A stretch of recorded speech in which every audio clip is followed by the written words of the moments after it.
मदरसे का प्रोडक्ट देखना है तो मुफ्ती आजम नानपारा को देखो, मुफ्ती शब्बीर हसन को देखो, हुजूर मुहद्दिस कबीर को देखो, अल्लामा अरसलान रजा खान कादरी को देखो।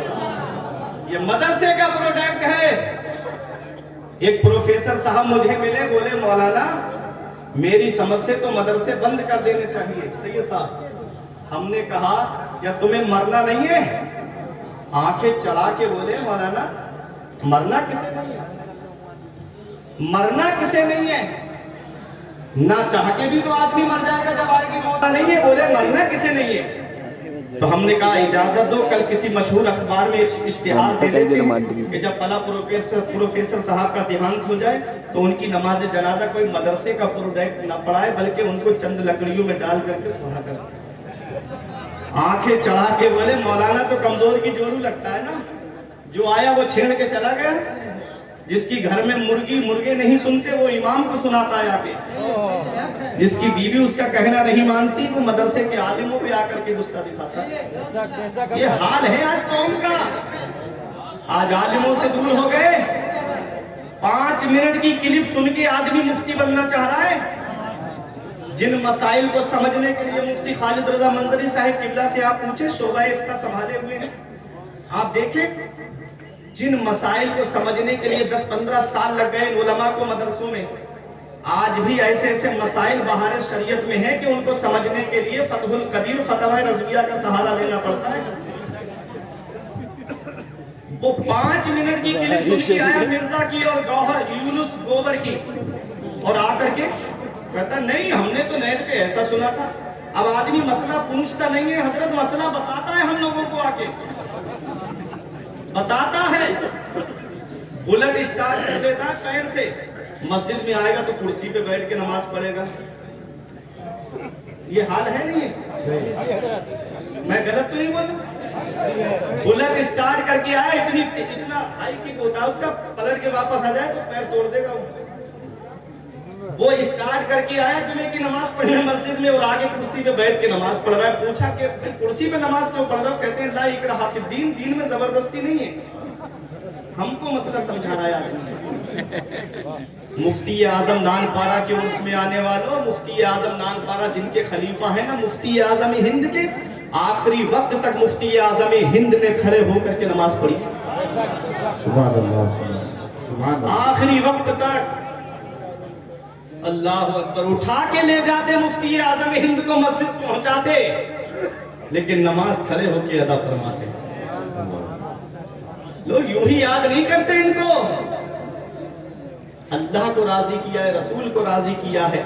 अल्लाह ने मुफ्ती आजम हिंद और मुफ्ती आजम नानपारा की मोहब्बत को लोगों के दिलों में डाल दिया है। 1-2 घंटे के लिए टाइम नहीं है आदमी के पास में। आप यहाँ कब से गर्मी में बैठे हो? बाहर तो सर्दी है लेकिन यहाँ कितनी गर्मी लगता है एहसास हो रहा है। क्यों बैठे हो? ये मुफ्ती आजम नानपारा की मोहब्बत में आप यहाँ बैठे हो। ये मोहब्बत आएगा नहीं जाएगी। मेरे आका हुजूर सल्लल्लाहु अलैहि वसल्लम के गुलामों, मैं अर्ज ये कर रहा था कि प्रोफेसर साहब से मैंने कहा कि ये मत कहो मदरसे बंद कर देने चाहिए। अरे गैर भी आवाज उठा रहे हैं मदरसे बंद कर देने चाहिए। अब आप भी कह रहे हो। मैंने कहा ये मत कहो कि मदरसे बंद कर देने चाहिए, बल्कि ये कहो कि मदरसों की तालीम और आला कर देनी चाहिए। जहां यहाँ हाफिज कुरान की डिग्री मिलती है, जहां आलिम दीन की डिग्री मिलती है, तालीम इतनी आला कर दो कि यहीं से डॉक्टर की भी डिग्री मिले, यहीं से इंजीनियर की भी। आला करो तालीम मदरसों की। लेकिन आज गरीब तो मदरसे की तरफ तवज्जो करते, लेकिन अमीर मदरसों की तरफ तवज्जो नहीं करते। 3 तबकों ने जो इस्लाम के दीन इस्लाम की खिदमत के लिए जो अहम किरदार नुमाया अंजाम दिए हैं, उनमें एक था इनफिरादी मरकज़े तालीम। जैसे किसी आलिम के पास जाकर के कोई बच्चा तालीम हासिल करता, उन्होंने मस्जिदों से दीन का काम किया, हुजरों में बैठ के दीन का काम किया। एक है खानकाही मरकज़े तालीम। हमारे बुजुर्गों ने खानकाह में बैठ करके दीन का काम किया, तालीम को आम किया। बादशाह शहाबुद्दीन मोहम्मद गौरी के दौर में 1000 मदरसे चलते थे दिल्ली के अंदर। 1000 मदरसे तालीम पे आप देखो कैसे जोर दिया है हमारे बादशाहों ने। आज हमारे कौम के अमीर के पास थोड़ी सी दौलत आ जाए, पहले मदरसे की मुखालिफत करता है, पहले आलिमों की मुखालिफत करता है। याद रखो ये मदरसे तुम्हारी जरूरतों का नाम है, ये मदरसे तुम्हारी उमंगों का नाम है। जिस दिन मदरसे बंद हो गए ना, उस दिन जनाजे रखे रह जाएंगे, कोई नमाज जनाजा पढ़ाने वाला तक नसीब नहीं होगा। जिस दिन मदरसे बंद हो गए, कुरान खानी के लिए तरस जाओगे कि कुछ बच्चों को भेज दो हमारे यहाँ पर कुरान की तिलावत कर दें। जिस दिन मदरसे बंद हो गए, उस दिन मुसल्ले सूने हो जाएंगे, कोई नमाज पढ़ाने वाला तक नसीब नहीं होगा। इसलिए मेरे अजीजों, इन मदरसों की तरफ तवज्जो दो और अपने बच्चों को आलिम दीन बनाओ, अपने बच्चों को हाफिज कुरान बनाओ, बख्शिश की राह मोमिनों आसान बना लो, अपने लिए निजात का सामान बना लो। दुनिया की किताबों पे नजर बाद में रखना, बच्चों को पहले हाफिज कुरान बना लो। आज जिस मदरसे के सहन में आप यहाँ बैठे हुए हो, क्या पैगाम दिया है? आज हुजूर मुफ्ती आजम नानपारा का मिशन क्या है? मुफ्ती आजम नानपारा का मिशन था कि तालीम घर घर पहुंच जाए, तालीम आम हो जाए। आज मुफ्ती आजम नानपारा की मेहनतों का जो समरा आप देख रहे हो, मदरसा अजीजुल उलूम की शक्ल में, जहां से थोड़ी देर के बाद आप देखेंगे कि तकरीबन 18 के करीब बच्चों ने, 26 बच्चों ने, जिसमें 8 आलिम दीन हैं और बाकी हिफ्ज़ो किरत के बच्चे हैं। आलिम, आलिम जानते हो आप किसे कहते हैं? मेरे आका हुजूर सल्लल्लाहु अलैहि वसल्लम के नवासे हजरत इमाम हसन फरमाते हैं, लौलल उलमाउ लसारन नास मिसलल बहाइम। अगर आलिम ना होते तो कौम जानवरों की तरह हो जाती। अगर ये आलिम ना होते तो कौम जानवरों की तरह हो जाती। आप कहोगे कैसे? तो अपनी जिंदगी आलिमों से हटा के देखो। पूरी दुनिया में जितने आलिम हैं, अदब के साथ एक कमरे में उनको बंद कर दो, ताला लगा दो, अपनी जिंदगी उनसे हटा लो, अब जिंदगी जी के दिखाओ। नमाज में कितने फर्ज हैं कौन बताएगा? रोजा किससे टूटता है किससे नहीं टूटता है कौन बताएगा? आलिम ही तो बताएंगे। किसी ने आके कह दिया अब हज मक्के में नहीं होता है, व्हाइट हाउस के चक्कर लगाओ अमेरिका में, वहां जाके हज का सवाब मिलेगा। है कोई दलील तुम्हारे पास? है कोई बताने वाला? आलिम ही तो बताएंगे कि हज मक्के में होता है। आलिमों से हटके अपनी जिंदगी देखो, कुछ नहीं हो, फिर भी आलिमों की बुराई, फिर भी आलिमों की तौहीन, फिर भी आलिमों के ऊपर घोटाले का आरोप। एक बार जरा मदरसे की जिम्मेदारी लेकर के तो देखो, पता चल जाएगा कि जिस मदरसे में मतबख चलता है, कैसे पूरी साल खर्चा चलाया जाता है मदरसे के बच्चों का। जहां 10-12 मुदर्रिस पढ़ाते हैं ना, कैसे तनख्वाहों का इंतजाम किया जाता है। तुम तो आराम से घर पे बैठते हो ना, आलिम को सलाम नहीं करते मेरी कौम के नौजवान, मेरी कौम के रूसा। क्यों? क्योंकि वो जानते हैं ना कि अगर आलिम से बात करूंगा तो कहीं रसीद लेकर मेरे घर पे ना जाए, अगर आलिम से मैं कलाम करूंगा तो कहीं मेरे घर का चंदा, मेरे घर पे चंदा मांगने ना आ जाए। एक बार बात बताओ, मुफ्ती आजम नानपारा के उर्स में आने वालों, क्या किसी एक आलिम ने ये कहा हो कि मेरे घर की चारपाई टूट गई है, मुझे चंदा दे दो, घर की चारपाई बनवानी है? एक आलिम ऐसा दिखाओ या एक हाफिज ऐसा दिखाओ जिसने ये कहा हो कि मेरे घर के लिए फ्रिज ला करके दे दो। किसी एक आलिम को ऐसा दिखाओ मुझे जिसने कहा हो मेरे घर में गर्मी लगती है, एक एसी का इंतजाम कर दो। आलिम जब भी मांगता है तो मदरसे के लिए तुमसे मांगता है, जब भी मांगता है तो मस्जिद के लिए तुमसे मांगता है। अरे जाकर के देखो, रमजान के महीने में तुम तो तरावी पढ़ के आराम से सो जाते हो और आलिम बंबई के सेठों के घरों के चक्कर लगाता है। ईद के मौके पे सिवई खा के आराम से बैठे हो, आलिम सदका फित्र इकट्ठा करता है। आप बकरा ईद के मौके पे तुम तो गोश्त खाते हो, आलिम चरमे कुर्बानी इकट्ठी करता फिर रहा है, आलिम कुर्बानी की खाल इकट्ठी करता फिर रहा है।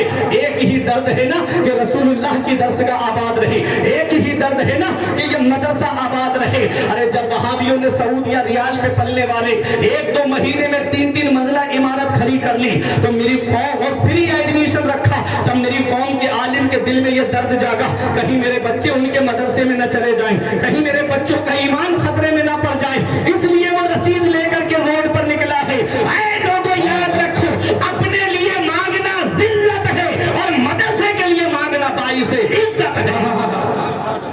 मदरसे के लिए मांगना बाइस इज्जत है। तो ये मदरसों की तरफ तवज्जो दो और दीनी तालीम की तरफ तवज्जो दो। مثل البہائم، اگر عالم نہ ہوتے تو قوم جانوروں کی طرح ہو جاتی۔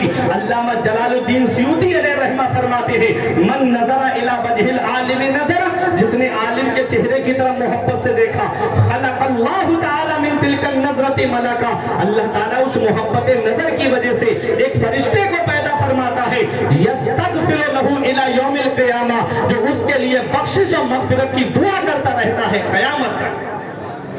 کتنا ثواب ہے عالم کے چہرے کی طرف محبت سے دیکھنے کا۔ اب سنو بات میں ختم کرنے جا رہا ہوں، اپنے بچوں کو قرآن کی تعلیم سکھاؤ، اپنے بچوں کو قرآن کی تعلیم سے ہمکنار کراؤ، اور جہاں اپنے بچوں کو تم دینی تعلیم دو وہیں دنیاوی تعلیم بھی اپنے بچوں کو سکھاؤ، وہیں دنیاوی تعلیم بھی دو۔ میں گزارش کروں گا اپنے ان طلباء سے جو فارغ ہو رہے ہیں کہ اے میرے طلباء، فارغ ہونے کے بعد ضروری نہیں ہے کہ آپ کو مصلح امامت ہی مل جائے، فارغ ہونے کے بعد ضروری نہیں ہے کہ آپ کو تدریس کا منصب ہی مل جائے، کیونکہ آج جگہ کم پڑ گئی ہیں، فارغ ہونے والے زیادہ ہیں، لیکن دل چھوٹا مت کرنا، تمہارے لیے راستے کھلے ہوئے ہیں۔ آؤ ڈاکٹریٹ کی طرف آؤ، آؤ انجینئرنگ کی طرف آؤ، آؤ وکالت کی طرف آؤ۔ قوم بھی چاہتی ہے کہ اسے صاف ستھرا وکیل مل جائے، قوم بھی چاہتی ہے کہ اسے ایسا ڈاکٹر مل جائے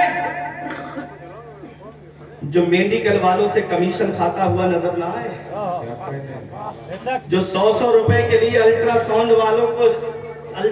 والوں سے جو ہے وہ کمیشن لیتا ہوا نظر نہ آئے۔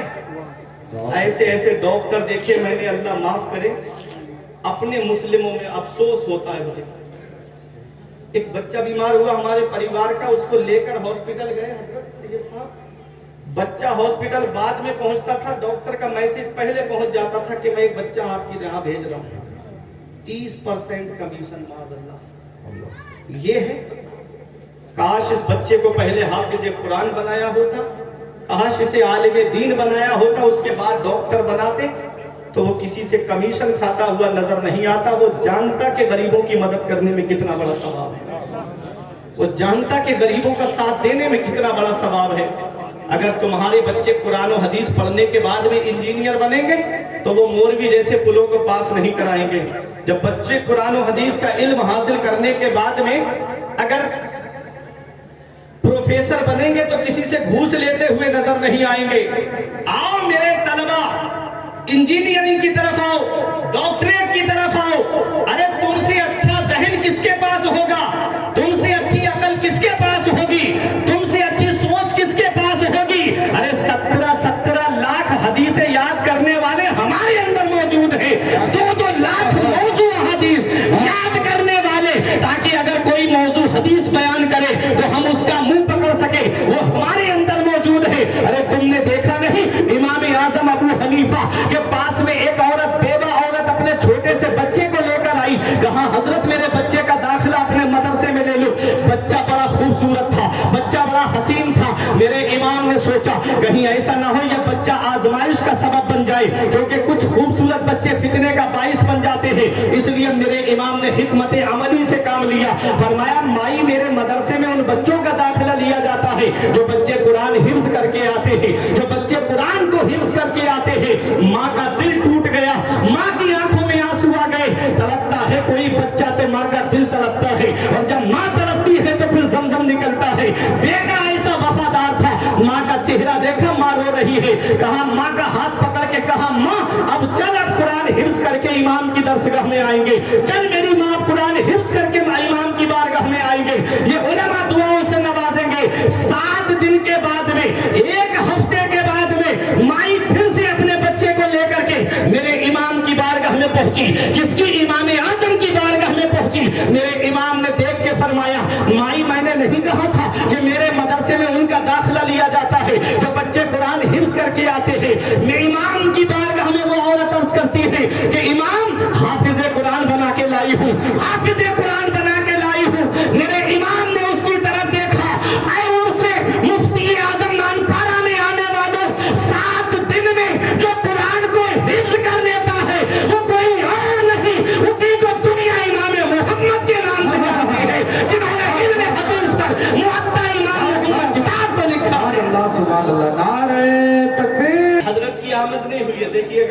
آج نبیر حضور مفتی اعظم ہند حضرت علامہ مفتی خالد رضا منظری صاحب قبلہ نے جن علماء کو مدعو کیا ہے، مشائخین عظام کو مدعو کیا ہے، وہ سب یہاں آئیں گے، ٹھیک ہے؟ اور سب کا دیدار آپ یہیں سے بیٹھ کے کریں گے، اپنی جگہ آرام سے بیٹھے رہیں۔ جب عالم آئے تو استقبال کے لیے کھڑے ہو جائیں، پھر اپنی جگہ بیٹھ جائیں۔ ادب بہت ضروری ہے، ادب بہت ضروری ہے۔ آج مقتدی امام کا ادب نہیں کرتا، طالب علم اپنے استاذ کا ادب نہیں کرتا۔ ادب کتنا ضروری ہے، میں آپ کو بتا دوں، پریشان تو نہیں ہو رہے؟ میری بات سمجھ میں آ رہی ہے؟ ان سے اچھا ذہن کس کے پاس ہوگا جو ایک بیٹھک میں پورا قرآن سنا دے؟ ان سے اچھی عقل کس کے پاس ہوگی؟ ان سے اچھا ذہن کس کے پاس ہوگا؟ اگر میرے طلبہ آ گئے ڈاکٹریٹ کی طرف، میرے طلبہ آ گئے انجینئرنگ کی طرف، اگر میرے طلبہ آ گئے ٹیچنگ کی طرف، تو ان سے اچھا ذہن کس کے پاس ہے؟ آؤ تمہارے لیے کالج کے راستے کھلے ہیں، آؤ تمہارے لیے یونیورسٹیز کے راستے کھلے ہیں۔ اے میرے عزیزوں، ادب بہت ضروری ہے۔ اگر طالب علم اپنے استاذ کا ادب نہ کرے تو اسے علم تو حاصل ہو سکتا ہے، لیکن نور علم اور برکت علم حاصل نہیں ہوگا۔ ادب کتنا ضروری ہے۔ امام اعظم ابو حنیفہ کے شاگرد ہیں امام زفر، یہ علماء جانتے ہیں، نور العیزہ میں، شرح وقایہ میں، قدوری میں، مسائل میں آتا ہے خلافاً لزفر۔ امام زفر کا اس میں اختلاف ہے۔ یہ کون ہے؟ امام اعظم ابو حنیفہ کے شاگرد ہیں امام زفر۔ لیکن ادب دیکھیں استاذ کا، ادب دیکھیں استاذ کا۔ امام اعظم کے مکان سے امام زفر کا مکان 16ویں صدی میں تھا۔ جیسے دلی وغیرہ میں آپ جائیں گے، ممبئی میں جائیں گے تو سیکٹر بنے ہوتے ہیں، جیسے نوئیڈا میں جائیں گے تو sector 1، sector 2، sector 3۔ Malvani Malad میں جائیں گے تو ملاڈ 6، ہم گئے تھے حضرت علامہ مفتی خالد رضا منظری صاحب مالونی ملاڈ 7 میں گئے تھے۔ تو الگ الگ کتنی دوری ہوتی ہے اس میں؟ سوچنے والی بات ہے، توجہ دینا میری طرف۔ آج ہم ولیوں سے لینا نہیں جانتے، آج ہم عالموں سے لینا نہیں جانتے، آج ہمارے اندر ادب نہیں۔ حاضری دینے جائیں گے تو دھکا مکی کریں گے مزارات میں کہ میری حاضری پہلے ہو جائے، میری حاضری پہلے ہو جائے۔ ارے یہ پھول لے کے جانا، چادر لے کے جانا، یہ تو وہ ہے جو تم کو پسند ہے۔ کبھی سوچا مفتی اعظم نان پارا کو کیا پسند ہے؟ کبھی سوچا غازی دولہ کو کیا پسند ہے؟ کبھی سوچا اعلیٰ حضرت کو کیا پسند ہے؟ ان کو نمازیں پسند ہیں، ارے بولو سبحان اللہ۔ ان کو روزے پسند ہیں، ان کو صدقات پسند ہیں، ان کو غریبوں کی مدد کرنا پسند ہے، ان کو ادب پسند ہے۔ تو ہم وہ لے کے جائیں جو ان کو پسند ہے۔ اور جب ادب کے ساتھ بارگاہوں میں جاؤ گے نا تو مؤدب کے اوپر پہلے نظر پڑتی ہے۔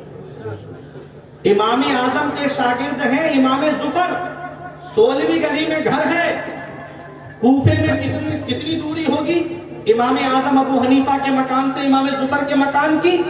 لیکن اے ان سے مفتی اعظم نان پارا میں آنے والوں، ادب کا یہ حال ہے امام زفر کے کہ کبھی اپنے استاذ کے گھر کی طرف پیر پھیلا کر کے نہیں بیٹھے، کبھی اپنے استاذ کے گھر کی طرف پیر نہیں پھیلا امام زفر نے۔ اور امام اعظم ابو حنیفہ کے استاذ ہیں شیخ حماد رحمۃ اللہ علیہ۔ جب ان کا وصال ہو گیا، انتقال ہو گیا، تو امام اعظم ان کے گھر کا تھیلا لیتے اور بازار جاتے، سامان خرید کے پیٹ پہ لاد کر کے سبزی وغیرہ ان کے گھر پہ پہنچاتے تھے۔ استاذ کیا ہوتا ہے؟ فارغ ہونے والے طلبہ سے بھی کہوں گا کہ ادب کتنا ضروری ہے۔ امام اعظم ابو حنیفہ اپنے استاذ کے گھر کی سبزی خرید کے لاتے۔ امام اعظم ہیں، پوری دنیا انہیں امام اعظم مان رہی ہے۔ شیخ حماد رحمۃ اللہ علیہ کی بیوی نے کہا، او امام اعظم، اب تو امام اعظم بن گئے ہو، او ابو حنیفہ امام اعظم بن گئے ہو، اب تو ہمارے گھر کی سبزی لانا بند کر دو۔ تو امام اعظم جواب دیتے ہیں، امام اعظم بن گیا تو کیا ہوا، پہلے اس گھر کا غلام بنا ہے، پہلے دنیا کا امام بنا۔ یہ ادب ہے، یہ ادب ہے۔ میرے عزیزو، اپنے عالموں کا ادب کرو، اپنے پیر کا ادب کرو، اپنی مسجد کے اماموں کا ادب کرو۔ اگر ادب تمہارے پاس ہوگا تم کامیاب ہو جاؤ گے۔ شاگرد اپنے استاذ کا ادب نہ کرے تو وہ نور علم و برکت علم سے مالا مال نہیں ہو سکتا۔ علم چاہے کتنا بھی حاصل کر لے لیکن برکت علم اس کو حاصل نہیں ہوگی اگر اپنے استاذ کا ادب نہیں ہوگا۔ تو میرے عزیزو، یہ تعلیم کتنی ضروری ہے، ایجوکیشن کتنا